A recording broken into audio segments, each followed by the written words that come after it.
নমস্কাৰ ৰাতিপুৱা শুই উঠিয়ে যদি আপোনালোকে এই তিনিটা ভুল কৰে তেনেহলে আপোনালোকৰ উন্নতিত বাধা আহিব আৰু গোটেই দিনটো আপোনালোকৰ বেয়াভাৱে পাৰ হ'ব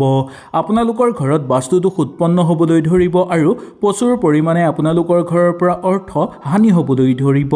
সেই গতিকে ৰাতিপুৱা উঠিয়ে আপোনালোকে এই তিনিটা ভুল কেতিয়াও নকৰিব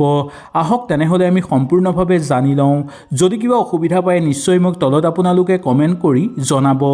এক নম্বৰটো ৰাতিপুৱা উঠিয়ে কেতিয়াও আইনা চাব নালাগে বাস্তুশাস্ত্ৰৰ মতে এইটো এটা ভুল বুলি মনা গৈছে ৰাতিপুৱা শুৱাৰ পৰা উঠি যদি আপোনালোকে আইনা চাই তেনেহলে ঋণাত্মক শক্তি আপোনালোকৰ বৃদ্ধি পাবলৈ ধৰিব ৰাতিপুৱা ৰাতি শুৱাৰ পাছত আমাৰ দেহত ঋণাত্মক শক্তি জমা হৈ থাকে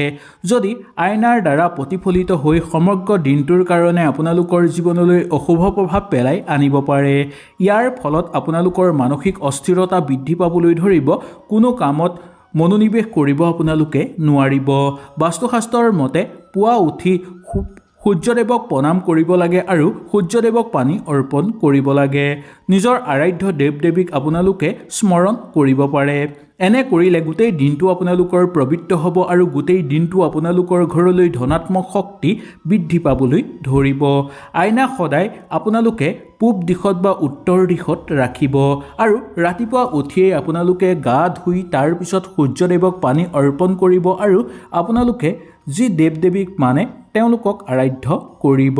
তাৰ পিছতহে আপোনালোকে আইনা চোৱাটো উচিত যদি শুৱাৰ পৰা উঠি আইনা চাই তেনেহলে আপোনালোকৰ দেহত থকা ঋণাত্মক শক্তিৰ প্ৰভাৱ প্ৰতিফলিত হৈ পৰিব আপোনালোকৰ জীৱনত যাৰ ফলত আপোনাৰ লগতে আপোনালোকৰ ঘৰৰ মানুহৰ ওপৰতো ইয়াৰ প্ৰভাৱ পৰিবলৈ ধৰিব সেই গতিকে এই ভুল আপোনালোকে কেতিয়াও নকৰিব 2 নম্বৰটো ৰাতিপুৱা আপোনালোকে সাফা নকৰা বাচন বৰ্তন অপৰিষ্কাৰ সামগ্ৰী আৱৰ্জনা আদি যদি আপোনালোকে ৰাতিপুৱা উঠিয়ে দেখা পায় তেনেহলে আপোনালোকৰ গোটেই দিনটো অশুভ হিচাপে পাৰ হ'ব আৰু অশুভতাৰ মাজেৰে পাৰ হ'বলৈ ধৰিব ইয়াক ঋণাত্মক শক্তি আপোনালোকৰ ঘৰত বৃদ্ধি পোৱাৰ যোগো নামি আহিবলৈ ধৰিব যিয়ে আপোনালোকৰ ঘৰত ধন ক্ষতি কৰিব স্বাস্থ্যৰ ক্ষেত্ৰত সমস্যা উৎপন্ন কৰিব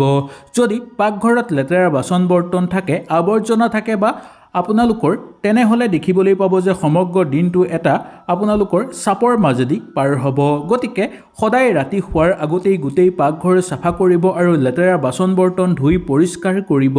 তাৰ পিছতে আপোনালোকে শুব যদি ৰাতিপুৱা উঠিয়ে পাকঘৰত লেতেৰা বাচন বৰ্তন বা আৱৰ্জনা আপোনালোকে দেখা পায় তেনেহলে গোটেই দিনটো আপোনালোকৰ বেয়া হ'ব আৰু আপোনালোকৰ ঘৰত ঋণাত্মক শক্তি বৃদ্ধি পোৱাৰ উপৰিও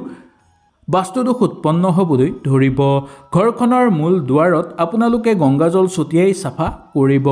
সদায় ৰাতিপুৱা উঠি আপোনালোকে ঘৰৰ মূল দুৱাৰত গংগাজল ছটিয়াই পৰিষ্কাৰ কৰিব তাৰ পিছত আপোনালোকে গোটেই ঘৰৰ ভিতৰে বাহিৰে আপোনালোকে পৰিষ্কাৰ কৰিব এনে কৰিলে সাক্ষাৎ মা লক্ষ্মী সন্তুষ্ট হৈ পৰিব আৰু মা লক্ষ্মী সাক্ষাৎ আহি আপোনালোকৰ ঘৰত বাস কৰিবলৈ ধৰিব মা লক্ষ্মীৰ আগমনৰ ফলত আপোনালোকৰ সকলো মনৰ আশা পূৰ্ণ হৈ পৰিবলৈ ধৰিব 3 নম্বৰটো ৰাতিপুৱা যদি খঙত আপোনালোকে বিছনাৰ পৰা উঠে তেনেহলে আপোনালোকৰ গোটেই দিনটো বেয়া হিচাপে পাৰ হ'ব উঠিয়ে যদি আপোনালোকে মোবাইল চাই তেনেহলে বাস্তুশাস্ত্ৰৰ মতে আপোনালোকৰ দুৰ্ভাগ্য সৃষ্টি হয় বুলি মনা গৈছে এনে কাম আপোনালোকে কেতিয়াও নকৰিব লগতে শুই উঠিয়ে আপোনালোকে বন্ধ ঘড়ী কেতিয়াও নাচাব হিংসা আপোনালোকে ত্যাগ কৰিব আৰু ক্ষতিকাৰক আপোনালোকে বস্তুৰ কথা চিন্তা নকৰিব বাস্তুশাস্ত্ৰৰ মতে পুৱা 4 বজাৰ পৰা 6 বজাৰ ভিতৰত শুৱাৰ পৰা উঠিব লাগে উঠিয়ে গা ধুব লাগে গা ধুই সূৰ্যদেৱক পানী অৰ্পণ কৰিব লাগে আৰু প্ৰাৰ্থনা কৰিব লাগে বিছনাৰ পৰা সদায় আপোনালোকে সোনকালে উঠিবলৈ চেষ্টা কৰিব এনে কৰিলে আপোনালোকে দেখিবলৈ পাব যে আপোনালোকৰ গোটেই দিনটো সুন্দৰভাৱে পাৰ হ'ব আৰু সকলো কৰ্মতে আপোনালোকৰ মন বহিব গোটেই দিনটোত কেতিয়াও আপোনালোকৰ মন চঞ্চল হৈ নাথাকিব বিছনাখন সদায় পূবমুখী হ'ব লাগে এনে কৰিলে ঘৰত শান্তি ভাগ্য স্বাস্থ্য আৰু সফলতা আনে আপোনালোকৰ ঘৰলৈ এনে কৰাটো অত্যন্ত শুভ বুলি মনা গৈছে সকলো দিশৰ পৰা এনে কৰিলে আপোনালোকৰ শুভ ফল প্ৰাপ্তি হ'বলৈ ধৰিব সেই গতিকে ৰাতিপুৱা শুৱাৰ পৰা উঠিয়ে আপোনালোকে কেতিয়াও খং নকৰিব বা খঙত কেতিয়াও আপোনালোকে শুৱাৰ পৰা বিছনাৰ পৰা নামিব নালাগে উঠিয়ে মোবাইল কেতিয়াও চাব নালাগে এনে কৰিলে দুৰ্ভাগ্য নামি আহিব খোৱাৰ পৰা উঠিয়ে বন্ধ ঘড়ী কেতিয়াও দৰ্শন কৰিব নালাগে হিংসামূলক আপোনালোকে চিন্তা চৰ্চা কৰিব নালাগে বা ক্ষতিকাৰক বস্তু আপোনালোকে ভাবিব নালাগে বাস্তুশাস্ত্ৰৰ মতে ৰাতিপুৱা 4 বজাৰ পৰা 6 বজাৰ ভিতৰত খোৱাৰ পৰা উঠিব লাগে উঠিয়ে গা ধুই সূৰ্যদেৱক পানী অৰ্পণ কৰিব লাগে আৰু যি দেৱ-দেৱীক আপোনালোকে মানে সেই দেৱ-দেৱীৰ